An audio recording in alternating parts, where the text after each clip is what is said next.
This is Lisa from Mobile Tech Review, and this is the Toshiba Satellite Click 2 Pro. Not just the Click 2, Click 2 Pro. That means you get a full Intel Core i5 or i7 CPU inside, usual 128 gig or 256 gig SSD. And this is a 2-in-1 convertible, so this part separates and becomes a tablet, and then you have this section right here when you want to use it as a laptop. We're going to look at it now. So this is the Toshiba Satellite Click 2 Pro. Windows Ultrabook, yes it is. Not bad looking either. We have the aluminum deck right here, kind of styling, cuts down a bit to give you a drop for the full chiclet island style keyboard right here. 13.3-inch full HD display. But it's not just a laptop that looks like that when it's closed. Notice the air vents over here, something you wouldn't normally see on the lid of a laptop. That's a hint that the top part separates. We've seen 2-in-1 separables before, sometimes called convertibles, that, well, come apart. And Toshiba does things a little bit differently. You might have seen the Click 2 not Pro model at stores like Best Buy or Micro Center, someplace like that. Same basic design right there. This one just has smarter, better internals and a higher resolution display. So anyway, there's this kind of grab point back here. And while we're looking at it, stereo speakers. Toshiba always does Harman Kardon on their upper end products, so we got Harman Kardon stereo speakers there, quite loud, quite nice sounding. All of our ports are going to be on the back, which is actually the keyboard base right here. 2 USB 3.0 ports. That's where you plug the power adapter in, and it's a compact power adapter like you see with most Ultrabooks, quite small and quite light. SD card slot with a little blank installed right here. So door, you just open that up, stick your card in. HDMI full-size port on the back as well, and that's your combo mic headphone jack. So that's it for ports, kind of standard for Ultrabooks. But on the tablet section itself, there's a little door right here for a microSD card slot. So you can have some form of storage expansion on this guy, even if it's separated from the keyboard dock. And towards the front edge over here, for those times when you are just using in tablet-only mode, volume controls, and this is the power button, which is the one and only power button on the machine. Another interesting thing, there is a camera lens right over here in the corner. 5-megapixel camera, a little higher resolution than average. So, yes, for those of you who want to wave your 13.3-inch, 2.2-pound tablet around to take pictures, you can do that. While we're looking all around it, the base here has a kind of texture to it. It's kind of interesting. It is grippy, I'll give it that. 4 rubber feet right here. Bunch of Phillips head screws hold on the bottom panel. The interesting about the keyboard dock is that you can optionally get a 500 gig 5400 RPM hard drive in the base, so you can have your SSD inside the tablet portion and then the secondary hard drive in the base. We've seen that done before. ASUS has done that with some of their 2-in-1 machines, and HP is offering the same thing. Even Acer is doing that too, so it's a popular thing. So you got your core files all on the tablet section, and say you have a big music library or video library that you need a larger drive for, where you can have it in the base, and when you dock it, it becomes available. So let's take this thing apart, so to speak. Now, Toshiba has a big sticker on the front that tells you that to take it out, you got to push down and then pull up. It's not the easiest thing in the world. Sometimes it works right away, sometimes it doesn't. So, voila, here it is. We have the tablet section, 2.2 pounds, like I said. So this is no iPad Air or Samsung Galaxy Note 10.1 in terms of weight. It weighs about twice as much. Still, it's not unbearable, and the weight is distributed across, obviously, a large area right here. And there is what it is by itself. Flat on the bottom, and we've got our single USB port right here, micro HDMI. These are all revealed once you undock it. Headphone jack right there as well. And you can charge it directly by plugging it into this end, so you do not have to plug it into the keyboard dock to charge it. The usual Windows button right here. We already are home, but I'll switch between the desktop mode and the live tile interface. Windows 8.1 64-bit, full Windows right here. Since this is an Intel Core CPU, you're looking at full complete Windows capabilities here. 1920 by 1080 full HD IPS display. Pretty good viewing angles. It does show glare and reflect things, as you can see right here. It's reflecting our studio lights and a variety of other things, but they're all glary. They're all the touchscreen ones. 10-point of multi-touch right here. Actually, fairly good color accuracy on this. It's at 95% of sRGB and 75% of Adobe RGB, which puts it right up there with the other top $1,000 plus Ultrabooks. Brightness is pretty good. It's about 220 nits of brightness, not the brightest we've seen. Say Surface Pro 3 gets considerably brighter than that, but it's similar to the HP 13 Split X2, which this competes with. Likewise, like the HP Split, these 2-in-1 pieces are heavy. So talking about the keyboard with the display, it's 4.5 pounds, which is heavier than the average 13.3-inch Ultrabook.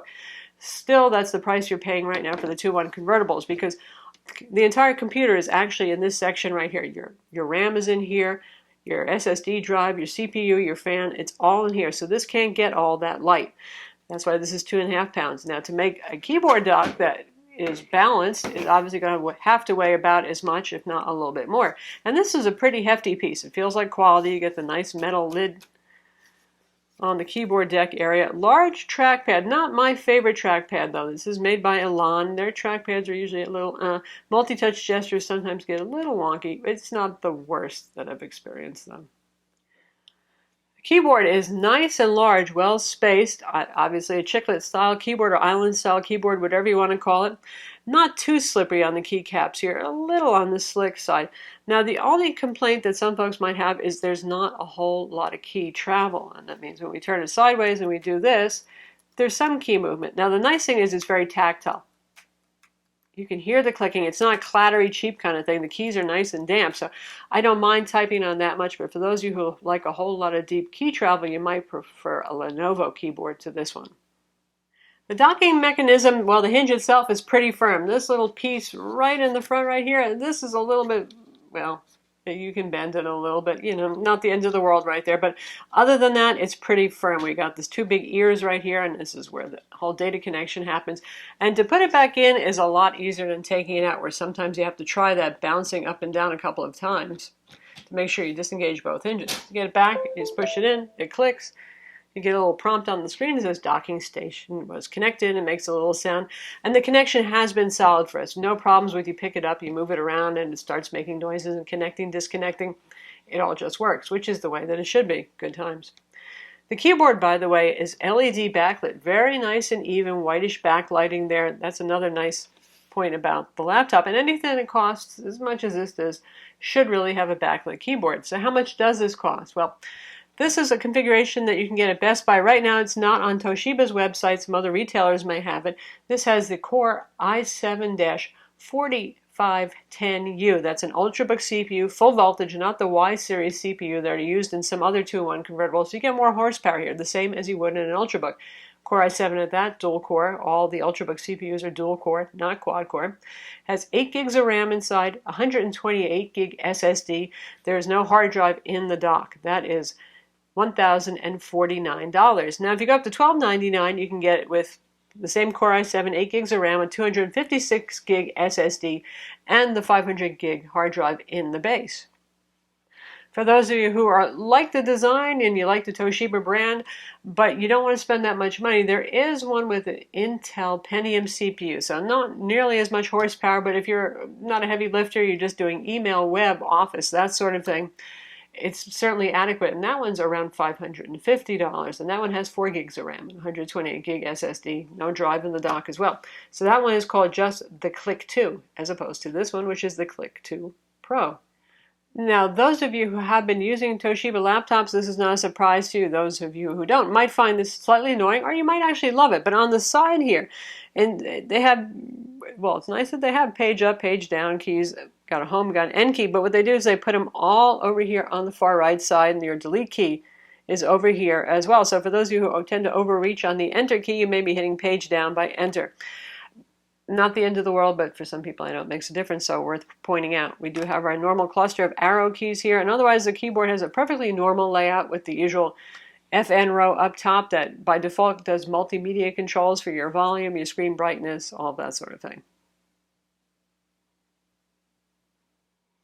The machine, after initial setup, during initial setup, when it was installing about 600 megs worth of Windows updates, that's a lot of updates, the fan was really going, and the CPU temperatures went up to about 75 degrees centigrade. 100 is maximum allowable, generally speaking. We like to see a machine doing light work at about 45 degrees centigrade or so. After it was done with those Windows updates, it did cool down and calm down. But if you do make it work really hard, I can tell you the fan blows on this side. This would be the air intake. No, nothing blowing out over here, but you can feel it get hot over here and you can feel it blow. Now, normal use since then, I haven't had that even when streaming full HD video and that sort of thing, but I know some of you are adventurous and make Ultrabooks do things like play, well, 3D games and stuff like that. This is not a gaming machine, Intel HD 4400 integrated graphics, but still, you can get some Skyrim going as long as you don't push your settings too high. The usual sorts of things that these are capable of. You're not going to be playing Call of Duty 4 on high settings, that sort of thing with it. You get the idea, but you'll probably hear that fan coming on, and it can be vigorous, and it will get hot in this area. That won't matter to you, generally speaking, if you're using it with the keyboard attached, because you wouldn't be holding this. But if you're holding it in your hands, you're probably not going to be doing crazy things like playing, well, Battlefield 4 anyway, are you? And this is what it looks like from the back, just showing you, because this is a kind of unusual hinge design right here, where there's this little extra piece that sticks out on the back. It does give you a grab handle, a place to carry it, for example, when you're doing this. Certainly better than carrying around by the display lid. I mean, I don't think those latches are going to give, but with the two-piece separable device, I try not to just carry it by the upper assembly right here.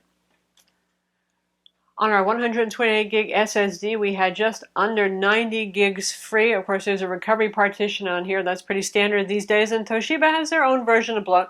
They got some wild tangent games on there. They just love to bundle those. Toshiba's Books Place, they keep trying to get their ebook marketplace rolling there.